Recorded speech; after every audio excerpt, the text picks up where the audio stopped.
Chiến tranh thế giới thứ hai, một trong những cuộc xung đột đẫm máu nhất lịch sử nhân loại. Cuộc chiến đã lấy đi sinh mạng của hơn 70 triệu con người, là thời kỳ mà ranh giới giữa đúng sai, thiện ác bị xóa nhòa trong khói lửa và máu.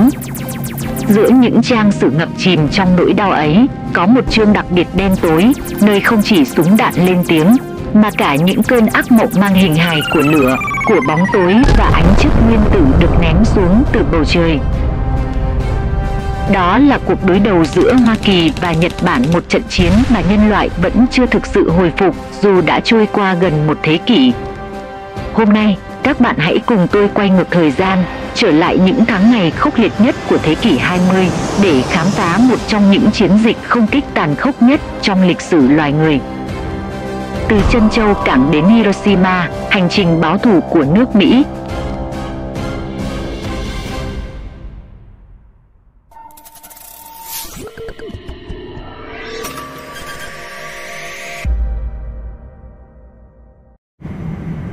Sáng sớm ngày 7 tháng 12 năm 1941, khi người dân Mỹ còn đang say giấc, 441 máy bay chiến đấu của Nhật xuất hiện trên bầu trời Trân Châu Cảng. Trong vòng 90 phút, hạm đội Thái Bình Dương gần như bị xóa sổ. Khói lửa, máu và tiếng kêu cứu vang vọng giữa biển khơi. Hoa Kỳ, vốn vẫn giữ lập trường trung lập, lập tức tuyên chiến. Chiến tranh đã chính thức gõ cửa nước Mỹ. Một ngày đen tối, nước Mỹ đã bị tấn công. Dù phải mất bao lâu để vượt qua cuộc xâm lược được tính toán từ trước này, người dân Mỹ với niềm tin chính nghĩa sẽ giành chiến thắng tuyệt đối. Nhưng Mỹ không chỉ muốn trả đũa, họ muốn thổi bay tinh thần chiến đấu của nước Nhật từ trái tim công nghiệp cho đến từng mái nhà dân thường. Trong suốt 9 tháng ném bom toàn diện, tổng cộng 33.000 vụ không kích đã diễn ra, với hơn 160.000 tấn bom đạn được thả xuống. Kết quả, khoảng 230.000 người thiệt mạng, 350.000 người bị thương và hàng triệu người mất nhà cửa. Đáng chú ý, con số này chưa bao gồm thương vong do 2 vụ nổ bom nguyên tử sau đó.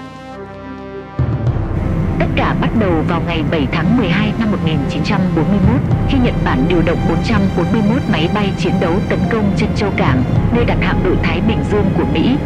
Vụ tấn công này đã đẩy Mỹ từ vị thế trung lập chính thức bước vào cuộc chiến với Nhật Bản.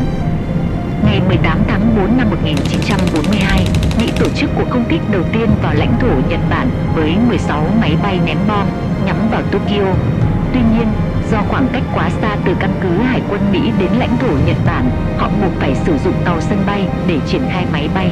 Hạn chế về tầm bay và sức chứa khiến cuộc không kích này không mang lại hiệu quả chiến lược lớn. Trong 2 năm sau đó, Mỹ tạm ngưng tấn công Nhật Bản. Nhưng khi máy bay ném bom B-29 Super Fortress đi vào hoạt động, các cuộc không kích đã trở lại với quy mô lớn hơn nhiều.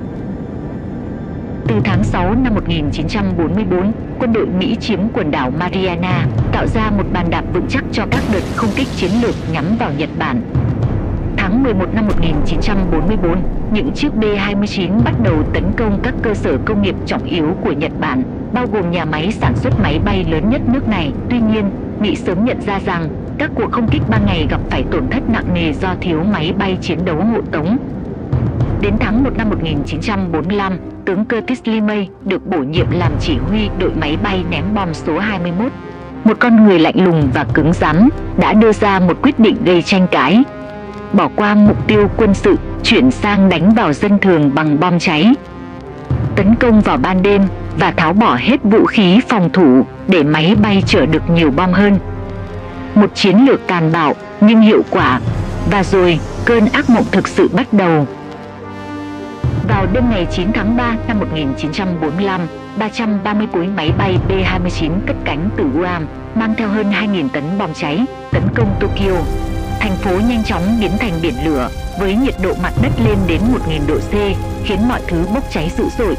Trong vòng một đêm, 41 km vuông trung tâm Tokyo bị san phẳng, 84.000 người thiệt mạng và hơn 1 triệu người trở thành vô gia cư.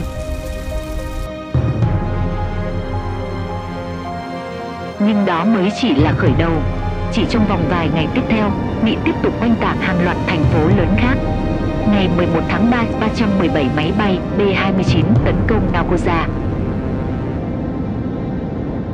Ngày 13 tháng 3, Osaka bị 300 máy bay ném bom san phẳng trong vòng 3 giờ, thiêu rụi hơn 20,7 km². Ngày 16 tháng 3, thành phố Kobe chịu chung số phận. Từ thời điểm này, gần như cứ vài ngày một lần, hàng trăm máy bay B-29 lại ồ ạt tấn công các thành phố Nhật Bản. Đến ngày 26 tháng 5, cuộc không kích cuối cùng vào Tokyo diễn ra, ném hàng nghìn tấn bom xăng xuống khu dân cư. Thành phố giờ đây chỉ còn là một vùng đất chết. Từng thành phố lần lượt biến mất trên bản đồ. Mặc dù chịu tổn thất khủng khiếp, giới lãnh đạo Nhật Bản vẫn không có dấu hiệu đầu hàng.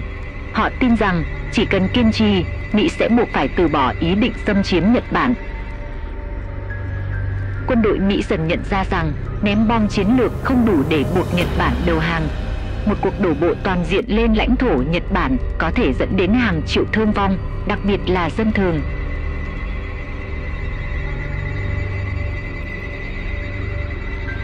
Ngày 16 tháng 7 năm 1945, nước Mỹ chạm đến giới hạn khoa học và mở ra cánh cửa địa ngục. Vụ thử bom nguyên tử đầu tiên thành công. Tổng thống Truman lập tức gửi tối hậu thư đầu hàng hoặc hứng chịu sức mạnh hủy diệt chưa từng thấy. Tuy nhiên, phía Nhật Bản từ chối. Kể từ đây, một vụ thả bom nguyên tử vào Nhật Bản đã được lên kế hoạch.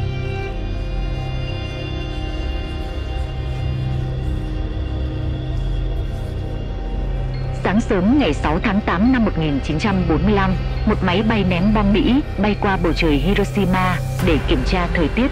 Tuy nhiên, sự xuất hiện của nó đã kích hoạt báo động phòng không của Nhật Bản, khiến người dân nhanh chóng trốn vào hầm tránh bom. Không lâu sau, khi máy bay trinh sát rời đi, báo động được hủy bỏ và mọi người trở lại sinh hoạt bình thường, không hề biết rằng một chiếc máy bay ném bom hạt nhân khác đang lặng lẽ tiến về Hiroshima. 8 giờ 16 phút sáng, máy bay ném bom mở khoang, thả một quả bom nguyên tử nặng 4 tấn.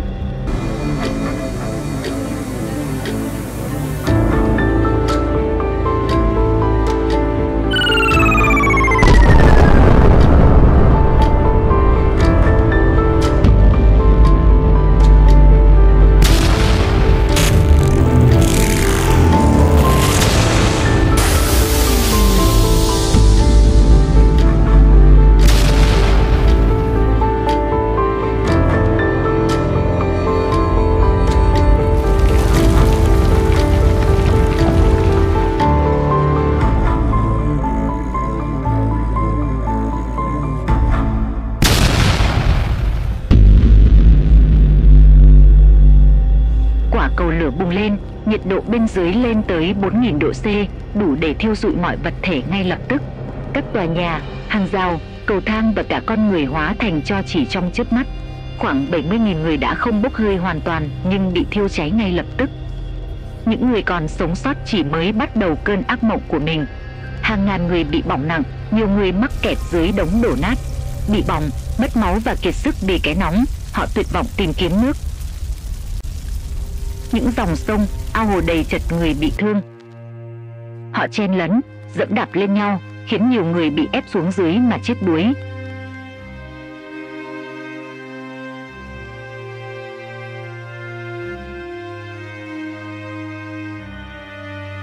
Sau đó, một cơn mưa đen kỳ lạ trút xuống. Bụi phóng xạ và khói đen từ vụ nổ bị hút vào những đám mây mưa, tạo thành những giọt nước đen xì rơi xuống thành phố hoang tàn. Những người sống sót đang khát khô cổ, họ hứng nước mưa và uống để giải cơn khát đang diễn ra. Tuy nhiên họ không biết rằng tất cả các cơn mưa này đều bị nhiễm một lượng phóng xạ nặng. Bởi vậy hàng nghìn người tiếp tục bị chết vì nhiễm phóng xạ sau đó.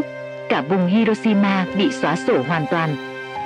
Dù Hiroshima đã bị xóa sổ, Nhật Bản vẫn từ chối đầu hàng ngay lập tức.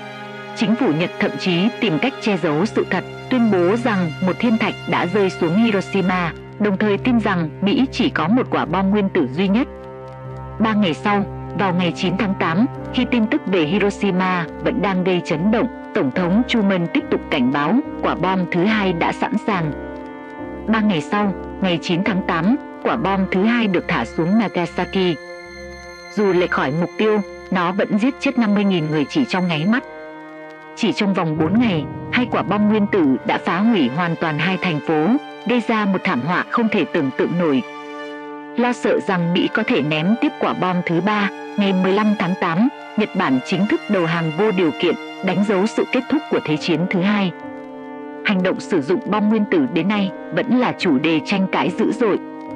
Mỹ bị cáo buộc là vô nhân đạo, nhưng người Mỹ cho rằng đó là cách duy nhất để kết thúc chiến tranh nhanh chóng và tránh tổn thất hàng triệu sinh mạng nếu buộc phải đổ bộ. Tuy nhiên, với những người sống sót sau vụ nổ những Hayabusa, chiến tranh vẫn chưa bao giờ thực sự kết thúc. Họ sống cả đời với ung thư, dị tật và những cơn ác mộng kéo dài suốt nhiều thập kỷ. Chúng ta không thể thay đổi quá khứ, nhưng có thể học từ nó để không bao giờ lặp lại những thảm kịch tương tự. Cảm ơn bạn đã theo dõi video.